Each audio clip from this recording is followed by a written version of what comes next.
Makaigsuunan, diha ko ni usa ka socialite. Nya kay socialite man, obvious kaayo abunda sa kwarta.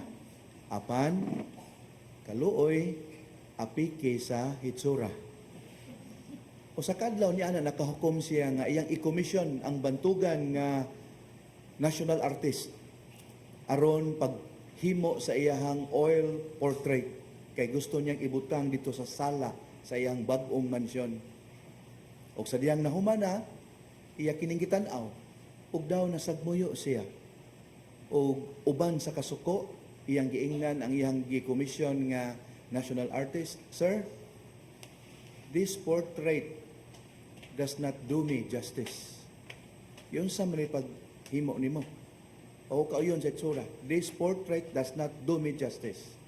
May gani kalmar kaayo ang national artist makiigsunan og nagkanayon, "Ma'am, with your face, what you need is not justice, but mercy."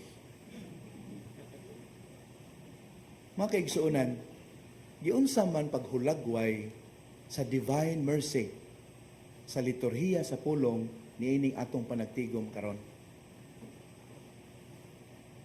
Matod pa sa unang pagbasa, ang divine mercy padayon nga nagtigom og mga tao alang sa gingharian sa Dios. How? Pinaagi sa life and ministry of the church as a faithful community. Take note, through the life and ministry of the church. Sa ato pa day makiigsunan, ang Diyos nung kaluoy masinati dahil sa kalibutan diha sa apostolado, diha sa pagwali, diha sa liturhiya sa simbahan. Pananglit ka ng prison apostolate, kanang apostolate alang sa mga masakiton, organized charity sa simbahan. Kini sila, pipilan lamang ka manifestation sa Diyos nung kaluoy in action through the life and ministry of the church. Munang ang unang leksyon nato kinahanglang aktibo gid ita sa life and ministry of the church. Di ta mang hinan-aw lang kundi kabahin gid ta sa paningkamot, pangalagad ug paninguha sa simbahan.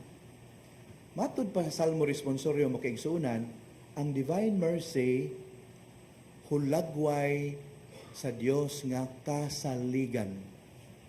Kay ang iyang gugma o kaluoy malungtaron. Pahinumdom ni alang natong mga tao kansang kaayo, kansang kaluoy mabalhinon, fickle, unsteady. Pahinumdom ni alang kanato kansang gugma o kaluoy mamili og seasonal. Kay ang gugma sa Ginoo matud pa Salmo Responsorio malungtaron, walay katapusan. Unya walay gipili. Ang tanan nga budangop niini iyang dawaton. Inana ang divine mercy matud pa sa Salmo Responsorio. Kung ang second reading mo ay ato ang pahimuon og imahe sa divine mercy, ang iyang i-portray niini mao nga ang divine mercy madaugon batok sa sala ug sa kamatayon. Gani ang divine mercy mao'y atong sinugdan o katapusan. Ug busa ang divine mercy ni itong panagtigom karon nag-ingon, "Be not afraid. Whether you are alive or dead, you belong to me." Di ba nindot kay nga pasalig? Whether alive or dead, healthy or sick, abundant or in need, we belong to the Lord. That's a very consoling reality nga gipadayag sa ikaduhang pagbasa, mahitungod sa divine mercy. Kung ang Ebanghelyo makaigsuonan mo ay ato ang pangutan-on, nindot kayo ang iyang imahe sa divine mercy. Ang divine mercy muhatag og second chance, another chance sa tanan nga nagmahuyang sa pagtuo, sa tanan nga nagduha-duha. Unya andam kining mubalik, musiksik og butanyag og lig-on nga pagtuo alang ni adtong mangayo kaniya. Natanawang gibuhat niya ni Tomas. Dili ako motoo. Hangtod makita ako ang ebidensya sa iyang pasyon. Mao na iyang gipanganti. Unsa gibuhat sa Ginoo? Human sa usa ka semana mibalik siya. Kinsa iyang gibalik sa inyong tanaw? The 11, the other apostles who witnessed him before? No. He returned for this one special guy who doubted. It was specially for Thomas. Gibalik yun niya after 1 week. Aron unsaon? Aron yaw-yawan? Aron kasabaan? Wala. Aron ligunon ang iyang nag-awp-awp nga pagtuo. Busa iyang giingnan, tanawa. Mao ni imong gipangayo, o diara, tanawa. Look at the marks of my passion. Niingon ba ang ebanghelyo nga si Tomas ni hikap gyud? Hikap gyud siyang tudlo nga to samad sa kilid sa Ginoo? Nag-ingon ba ang ebanghelyo? Wala. Human niya nasaksihan ang Ginoo mismo siyang atubangan. After that encounter, immediately Thomas made the most wonderful confession in the New Testament. My Lord and my God. Dili hitupngan nga confession. Gani nahimo ning debosyon sa karaang panahon nga matagbayaw sa ostiyas, inigbayaw sa kalis, mo ni ilitok sa mga matuon deep down in their hearts. My Lord and my God. Tanawa, inana ang divine mercy. Mangita sa mga nahisalaag. Ingon ni ana makiigsunan ang atong gisaulog nga gugma.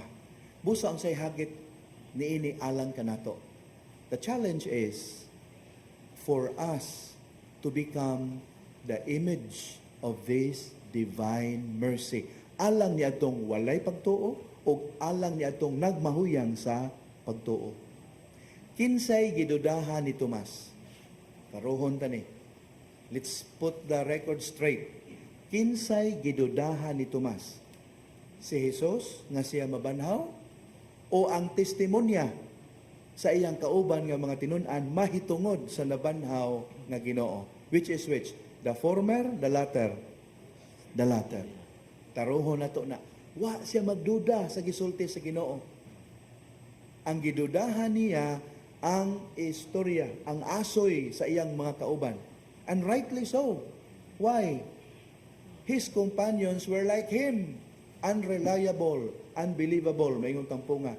Ngano man, bag-urang nahitabo. Nanganti sila, Lord, I will die for you. Before they can get to you, they have to pass through us. But look what happened after the Lord was captured in Gethsemane. What happened to them? Oh, nanagan. They abandoned the Lord, including Thomas. So, labas pa kayo niya. Tuo ko ninyo, parihar ta. Nanago ta. Why would I believe you? Second, why would I believe you that you have seen the Lord, the resurrected Lord, conqueror of death and sin? Nga naama mo din, nagtago-tago, nagkurog sa kadlok. Kita mong nabanhaw Ginoo o multo? Kaya kung pagtanaw ni Tomas unta, ang nagbalita pa niya, nabanhaw ang Ginoo niya, nang dawa sila, tabi des mga tao, makatuos Tomas. Kung sa gibuhat nila, they were huddled in a room full of fear for their lives. Ang sige sa Ebanghelyo, nahadlok sila sa pangulo sa mga Hudiyo. Basig sila may isunod. Munang nagduda si Tomas. Pero wagid siya magduda sa Ginoo. Leksyon na ato makuha ani, mga kaigsunan, kita biya hinungdan usahay ngano ang mga tao magduda sa motibo sa simbahan. Kita'y hinungdan usahay ngano ang mga walay pagtuo mosamot kalayo sa simbahan. Kay magsudong sila nato ang ato ang profession of faith o ang ato ang Christian living wala magtakdo. Munang magduda sila.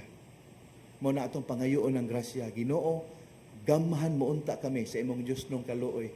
Haron sukad karon, kami mamahimo nimong living business cards. Mamahimo ming living advertisements nining among gisaulog karon og gituhuan nga divine mercy. May we become instruments of mercy and compassion. Nya makita unta na sa uban diha sa tong pinulungan, diha sa tuang pamaagi sa pagtagad sa usag-usa ug diha sa tuang dinad-an sa atong kaugalingon. Muni pangandoy nako alang sa akong kaugalingon, alang sa mga naordinahan ug alang sa mga konsagrado ug alang kanatong tanan nga mga binunyagan.